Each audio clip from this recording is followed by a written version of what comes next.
Мобилизация на гръбначния стълб от колянна опора. За целта заставаме на колянна опора. Хубаво е да имаме някаква постелка под нас.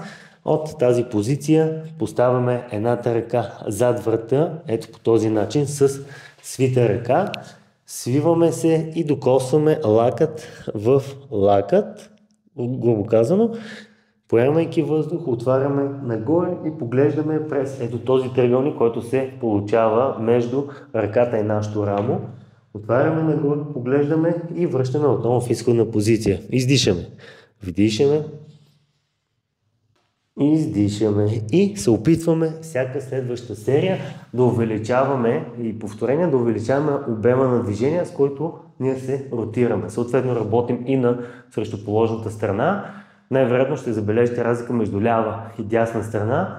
Това ще ви даде обратна връзка, че трябва да работите повече като мобилност прямо другата страна, за да ги изравните. Целта е отново 2, максимум 3 серии по 10 на повторения, като част от тренировката, преди нея или като просто развиждаш комплекс.